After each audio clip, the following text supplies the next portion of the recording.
Hi అండి. Hello, అందరూ బాగున్నారా? ఈరోజు వచ్చేసి మటన్ కర్రీ అండి. ఈ సండే మటన్ తెచ్చుకున్నాము ఒక హాఫ్ కేజీ. ఇలా గ్రేవీగా జ్యూసీగా మటన్ ఎలా వండాలో ఈ వీడియోలో నేను మీకు చూపిస్తాను. ఫస్ట్ అనేది మటన్ మనం తేగానే దాన్ని కడగకూడదండి. వాళ్ళు ఆల్రెడీ ఫ్రెష్గానే చేసిస్తారు. కడిగితే దాని అసలైన టేస్ట్ అనేది మిస్ అవుతుంది కాబట్టి ముందే చెప్తున్నాను. అందుకని కడగకూడదు అనేసి ఫస్ట్ కొద్దిగా ఒక స్పూన్నర అట్లా కొంచెం ఆయిల్ వేసుకోండి. తర్వాత అందులో పసుపు, అల్లం వేసి బాగా కలుపుకొని తర్వాత ఒక 2 టేబుల్ స్పూన్ కారం వేసుకోండి. తర్వాత దాన్ని కూడా బాగా అది కారం, అల్లం, పసుపు అనేది ముక్కలకు పట్టే వరకు బాగా కలపండి. కలిపితే కూర అనేది టేస్ట్ బాగుంటుంది. సో ఇక్కడ ఈ వీడియోలో చూపిస్తున్న విధంగా కలపండి. ఈరోజు ఈ వంట అయితే నేను చేస్తాను, మా సార్ చేస్తున్నారు. ఎప్పుడు నువ్వైనా వండేది, ఒకసారి నేను కూడా ట్రై చేస్తాను అంటే సరే వండండి అన్నాను. లాస్ట్లో కొంచెం గరం మసాలా వేసి కూడా కలుపుకోండి, ఫ్లేవర్ బాగుంటుందంట. కర్రీ బాయిల్డ్ అయ్యేటప్పుడు గరం మసాలా ఫ్లేవర్ తోటి కర్రీ అనేది కొంచెం గ్రేవీ చిక్కగా వస్తుందంట. అందుకనే గరం మసాలా వేస్తారంట.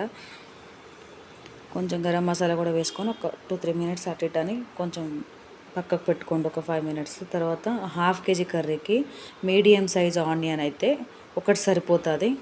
4 గ్రీన్ చిల్లీస్, 4 పచ్చిమిరపకాయలు, ఒక మీడియం సైజ్ ఆనియన్ సరిపోతుంది. దీనిలో కొంచెం కలిపి పెట్టుకునేటప్పుడు కొంచెం లెమన్ జ్యూస్ కూడా ఒక హాఫ్ నిమ్మకాయ అట్లా పిండుకుంటే లెమన్ వల్ల కొంచెం ఫ్లేవర్ అనేది బాగుంటుందంట. కలిపి పెట్టుకోవడం వల్ల మటన్ అనేది తొందరగా కూడా ఉడకడానికి కొంచెం హెల్ప్ అవుతుందని కొంచెం హాఫ్ నిమ్మకాయ అట్లా పిండుకుంటున్నాడు. ఇలా నిమ్మకాయ పిండుకున్న తర్వాత కూడా ఒక 2 నిమిషాలు అటు ఇటు కొంచెం కలిపి ఒక 2 నిమిషాలు పక్కకు పెట్టుకోవాలి. 2 నిమిషాలు అంటే ఇది కలిపిన తర్వాత ఒక హాఫ్ అన్ అవర్ ఉంచుకోండి. హాఫ్ అన్ అవర్ ఉంచుకుంటే ఈ అన్నీ కలిపినది అనేది ఒక హాఫ్ అన్ అవర్ పక్కకు ఉంచుకుంటే ఏంటంటే కొంచెం మంచిగా ముక్కలకు అల్లం, పసుపు, కారం ఇదంతా పట్టి ఇగ్గుతుంది అన్నమాట. పీస్ అనేది ఇట్లా గుంజుకుంటుంది కాబట్టి టేస్ట్ అనేది బాగుంటుంది. తర్వాత ఒక గిన్నె వేడి పొయ్యి మీద ఒక గిన్నె పెట్టుకొని దాంట్లో ఒక 2-3 స్పూన్ల ఆయిల్ వేసుకోండి. ఆల్రెడీ పచ్చి కూరకు కలిపాము, ఆయిల్తో కలిపాము కాబట్టి ఇందులో ఒక 2-3 స్పూన్లు సరిపోతుంది. ఎక్కువ ఆయిల్ ఎక్కువ వాడకూడదు. ఫస్ట్ కరివేపాకు వేసుకున్నాడు. ఎవరైనా పచ్చిమిర్చి, ఉల్లిగడ్డ, మసాలాలు వేసుకుంటారు కానీ కరివేపాకు వేసుకుంటారు అనుకోవచ్చు. కాకపోతే కరివేపాకు వల్ల మటన్ చాలా టేస్ట్ ఉంటుందంట. కరివేపాకు తర్వాత ఒక 4 పచ్చిమిర్చి, ఫస్టే కట్ చేసి పెట్టుకున్న ఒక మీడియం సైజ్ ఆనియను ఇవి వేసి బాగా కలుపుకోవాలి. మటన్లో ఎప్పుడు కానీ పోపు అనేది చాలా ఇంపార్టెంట్. ఆనియన్, పచ్చిమిర్చి సరిగా ఫ్రై కాకముందే మటన్ అనేది వేస్తే మటన్ సరిగా టేస్ట్ ఉండదంట. సరే, ఒక్కొక్కరు ఒక్కో తీరుగా వండుతారు. సరే, మాకు వచ్చిన తీరుగా మేము వండి చూపిస్తున్నాను. చాలా సింపుల్ అండి మటన్ వండడం. మటన్ వండరాని వారు కూడా ఈజీగా వండొచ్చు. ఈ వీడియో చూసి నేర్చుకోండి. వండరాని వాళ్ళకు చెప్తున్నాను అంతే, మిగిలిన ఎవరు ఫీల్ కావద్దండి. ఇవి కొంచెం ఒక 5 మినిట్స్ దాకా ఇవి ఫ్రై అయ్యేంత వరకు ఉంచుకొని తర్వాత కొంచెం కొత్తిమీర, కొంచెం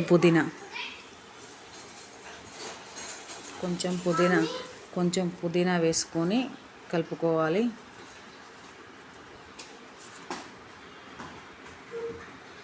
ఇప్పుడు ఇది ఫ్రై అయ్యేంత వరకు ఒక 5 మినిట్స్ పక్కకు పెట్టుకో.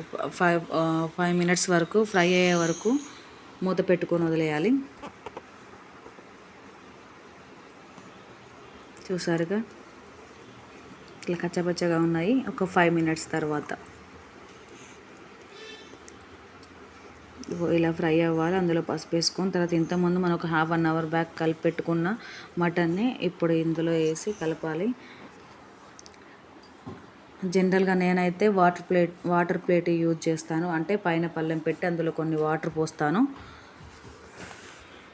ఈయన అలాంటి వాటర్ ప్లేట్ ఏది యూజ్ చేయకుండా జస్ట్ మూత పెట్టుకొని నూక కలుపుకుంటున్నాడు. అల్లం వేసాం కాబట్టి పోపులో అడుగంటుతుంది, కూర అనేది మాడిపోతుంటుంది అడుగంటి.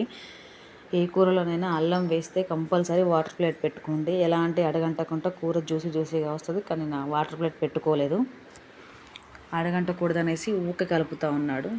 ఒక 10 మినిట్స్ పక్క ఉంచాలి. 10 మినిట్స్ తర్వాత చూసారుగా ఎలా జ్యూసీగా వచ్చిందో. ఇప్పుడు కొంచెం సాల్ట్ వేసుకుందాం. కలిపేటప్పుడు గుర్తుంచుకోండి, మనం అప్పుడు సాల్ట్ వేయలేదు కాబట్టి ఇప్పుడు సాల్ట్ వేసుకుంటున్నాడు. ఒక 2 స్పూన్స్ అట్లా సాల్ట్ యాడ్ చేసుకొని టేస్ట్కి తగ్గట్టుగా సాల్ట్ యాడ్ చేసుకున్న తర్వాతకి ఇంకొక 10 మినిట్స్ పక్కకు పెట్టుకొని ఉడికించుకోవాలి. కలుపుకొని సాల్ట్ వేసుకున్న తర్వాత కలుపుకొని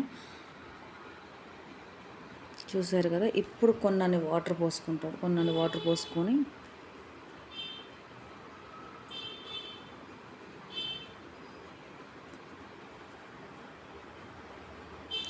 టేస్ట్కి సరిపోలని ఇంకొంచెం సాల్ట్ వేసుకున్నాను.